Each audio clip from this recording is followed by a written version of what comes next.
ఇదిగోండి స్ప్రౌట్స్ పొద్దున్నే పిల్లలకి ఇలా మొలకెత్తి పెడితే హెల్త్కి చాలా మంచిది. స్ప్రౌట్స్ 2 క్యారెట్లు ఫ్రెండ్ మా పిల్లలకి సరొకటి. నైట్ నానబెట్టుకోవాలి పల్లీలు ఇవన్నీ. శనగలు కూడా ఉంటే వేసుకుంటుంది. శనగలు అయిపోయాయి ఫ్రెండ్స్. ఇలా నానబెట్టేసి పొద్దున్నే పిల్లలకు టిఫిన్ తినక ముందు ఇస్తే చాలా మంచిది హెల్త్కి. ఇవి తినేలోపు టిఫిన్ తింటారు ఫ్రెండ్స్. ఇదిలా సరికొన్ని అంటే హెల్త్కి మంచిది అంటారు ఫ్రెండ్స్. ఇవ్వండి ఫ్రెండ్స్, మా పిల్లలు పొద్దున్నే బ్రష్ చేస్తానే ఇవి తింటారు డైలీ రోజు. Sprouts 1 carrot friends.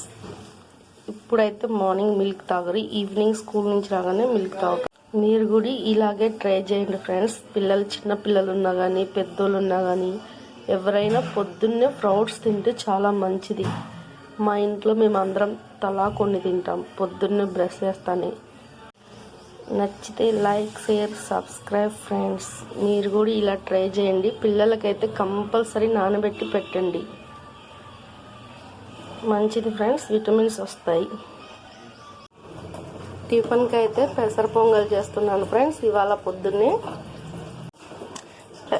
పెసరపప్పు, కొద్దిగా రేషన్ బియ్యం ఫ్రెండ్స్. అవి 1 గ్లాసు, ఈ 1 టీ గ్లాసు వేసి 2 మాటలు కలుపుకొని ఎసరపోసి ఉడికించుకోవాలి పొంగల్కి. పొంగల్ అంతా రెడీ అయిపోయింది. ఇప్పుడు ఈ పొంగల్లోకి మనం పోపు పెట్టుకోవాలి. పోపు పెట్టేసి కలుపుకోవాలి ఫ్రెండ్స్. ఇదిగోండి పోపు అంతా మగ్గిపోయింది. ఆ పొంగల్ వేసి కలుపుకుందాం ఫ్రెండ్స్. పొంగల్లోకి మినపగారాలు చేస్తున్నాం. మినపగారాలు పాల పేపర్ పైన, ఆయిల్ పేపర్ పైన చేస్తారు కదా, అంత బదులు ఇలా బట్ట పైన చేస్తే నీట్గా వస్తాయి ఫ్రెండ్స్. ఏ గారెలైనా కానీ, అలసంద గారెలైనా, శనగబెల్ల గారెలైనా, పెసర గారెలైనా, మినపగారెలైనా ఇలా బట్ట మీద పిండి కొద్దిగా లూజ్ ఉన్నా కానీ పర్ఫెక్ట్ షేప్లో వస్తాయి ఫ్రెండ్స్. గారెలు బట్ట మీద చేస్తే ఇలా పర్ఫెక్ట్ షేప్లో వస్తాయి. మీకు ఈ ఐడియా నచ్చితే మీరు కూడా ట్రై చేయండి. పొంగల్ గారెలు, పెసరపప్పు పొంగల్ ఫ్రెండ్స్. దీంతోకి పల్లీల చట్నీ,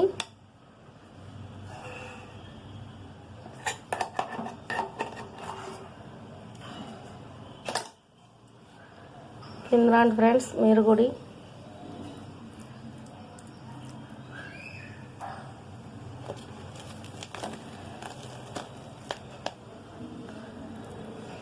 ఇలా ఒక్కొక్క ముక్క గారె పెట్టుకొని ఇలా తింటుంటే సూపర్ ఫ్రెండ్స్. మీరు కూడా రండి ఫ్రెండ్స్, తిందరు పొంగల్. ఈరోజు టిఫిన్ వచ్చేసి మీరు కూడా ట్రై చేయండి ఫ్రెండ్స్, చాలా బాగుండిద్ది, సూపర్గా ఉంది పొంగల్. నచ్చితే సబ్స్క్రైబ్, లైక్ చేయండి ఫ్రెండ్స్.